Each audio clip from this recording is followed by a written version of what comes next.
YS Jaganmohan Reddy అమరావతిని నదీ పరివాహక ప్రాంతంలో నిర్మించడం పైన అభ్యంతరం తెలుపుతున్నారు. కానీ తెలుగుదేశం పార్టీ వాళ్ళు మాత్రం కోల్కతాలో నది పక్కనే ఉంది, అదే విధంగా చెన్నైలో సముద్రం పక్కనే ఉంది, ఆ తర్వాత అహ్మదాబాద్ లో నది పక్కనే ఉంది, లేదంటే న్యూయార్క్ పక్కన ఇంకో నది పోతుంది, ఏథెన్స్ నగరం పక్కన ఇంకో నది పోతుంది అంటూ ఇలా ఉదాహరణలు చెప్పే ప్రయత్నం చేస్తున్నారు. నదీ పరివాహక ప్రాంతాల్లోనే నాగరికత వెలిసిందని మాట్లాడుతున్నారు. వాస్తవంగా నదీ పరివాహక ప్రాంతాల్లోనే నాగరికత అభివృద్ధి చెందినప్పటికీ అప్పటికి ఇప్పటికీ చాలా తేడాలు వచ్చాయి. అప్పటికి ఇప్పుడు ఉన్నటువంటి తేడాలను కూడా గుర్తుపెట్టుకోవాలని కీలకంగా నిపుణులు వాదిస్తున్నారు. ఎందుకంటే ఇటీవల ఒక రిపోర్ట్ వెలుగులోకి వచ్చింది. ఏవైతే నదీ పరివాహక ప్రాంతాల్లో నగరాలు ఉంటాయో ఆ నగరాల్లో భూమి కుంగిపోతుంది.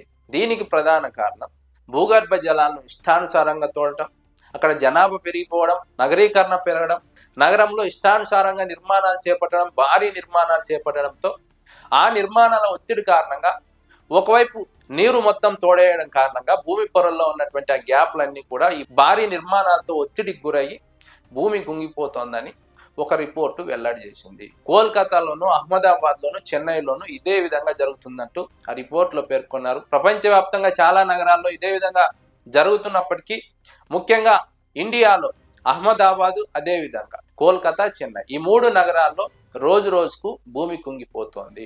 కోల్కతాలో దాదాపు 2.8 సెంటీమీటర్లు ఏడాదికి భూమి కుంగిపోతోంది.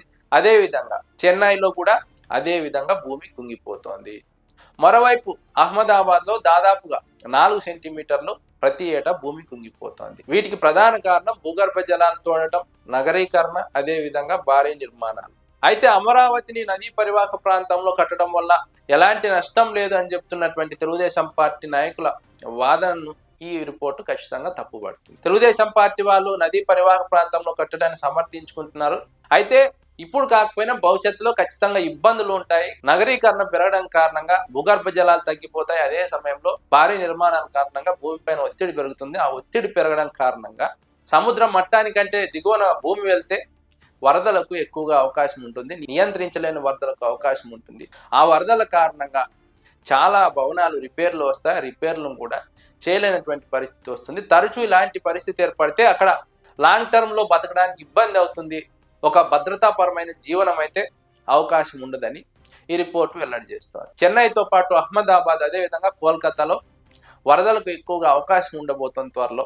ఎందుకంటే ఏడాదికి ఏడాది భూమి కుంగిపోతుంది. ఆ కుంగిపోత కారణంగా వరదలకు ఎక్కువగా అవకాశం ఉందని ఆ రిపోర్టు వెల్లడి చేస్తోంది. అందుకే జగన్మోహన్ రెడ్డి నదీ పరివాహక ప్రాంతంలో అమరావతి నిర్మాణం వద్దంటున్నారు. విజయవాడ, గుంటూరు మధ్య నిర్మించమంటున్నారు. నదీ పరివాహక ప్రాంతంలో ఉన్నటువంటి సముద్రం పక్కనే ఉన్నటువంటి చెన్నై, కోల్కతా, అదేవిధంగా అహ్మదాబాద్ ఈ మూడు నగరాల్లో తాగునీటికి సంబంధించి ఇబ్బందులు ఏర్పడుతున్నాయి. అదేవిధంగా భూగర్భ జలాలు అడుగంటిపోతున్నాయి. పక్కనే నది పోతుంది, సముద్రం పోతుంది, అయినా కూడా భూగర్భ జలాలు అడుగంటిపోతున్నాయంటే అర్థం చేసుకోవచ్చు. ఇది వైఎస్ఆర్సీపీ చెప్పినటువంటి అంశం కాదు, లేదా ఇంకో పొలిటికల్ పార్టీ చెప్పినటువంటి అంశం కాదు. ఇది శాస్త్రవేత్తలు చెబుతున్నటువంటి అంశం. విపరీతమైనటువంటి అర్బనైజేషన్ కారణంగా భూగర్భ జలాలు అడుగంటిపోతున్నాయి, భూమిపైన ఒత్తిడి పెరుగుతోంది, సముద్ర మట్టానికంటే దిగువకు భూమి వెళ్ళిపోతోంది. ఫలితంగా వరదలకు ఎక్కువగా అవకాశం ఉంటుంది, నియంత్రించలేని వరదలు వస్తాయి. ఆ వరదల వల్ల ప్రజల జీవనం దెబ్బతింటుంది, వారి జీవన ప్రమాణాలు పడిపోతాయి. లాంగ్ టర్మ్లో ఆ ప్రాంతాల్లో నివసించడానికి అనువుగా ఉండవని శాస్త్రవేత్తలు చెబుతున్నారు. తెలుగుదేశం పార్టీ నాయకులు ఈ విషయాన్ని పరిగణలోకి తీసుకోవాల్సినటువంటి అవసరం ఉందని విశ్లేషకులు అంచనా వేస్తున్నారు. కేవలం జగన్మోహన్ రెడ్డి వాదనను గుడ్డిగా వ్యతిరేకించడమో లేదో తమ వాదన సమర్థించుకోవడమో కాకుండా వాస్తవాలను అవగాహన చేసుకోవాలి, వాస్తవాలను అవగాహన చేసుకొని ప్రవర్తించాలని విశ్లేషకులు సూచిస్తున్నారు. గతంలో నదీ పరివాహక ప్రాంతాల్లో ఈ స్థాయిలో ఎప్పుడు కూడా నిర్మాణాలు చేపట్టలేదు. ఆ నిర్మాణాలు చేపట్టిన తర్వాత ఇప్పుడు ఏం జరుగుతుందో ఈ నగరాలకు సంబంధించిన వ్యవహారాన్ని పరిశీలిస్తే అర్థమవుతుంది. అభివృద్ధి జరిగింది నదీ పరివాహక ప్రాంతాల్లోనే, దాన్ని ఎవరు కాదనరు. కానీ ఆ నదీ పరివాహక ప్రాంతాలపైన తీవ్రమైన ఒత్తిడి కలిగినప్పుడు, భూమి కుంగిపోయినప్పుడు వరదలకు ఎక్కువగా అవకాశం ఉంటుంది. శాశ్వతంగా అక్కడ వరదలకు ఎక్కువ అవకాశం ఉంటుంది. దాన్ని నియంత్రించలేనటువంటి స్థాయికి వెళ్ళిపోతుంది. అప్పుడు ఏం చేసినా లాభం ఉండదు.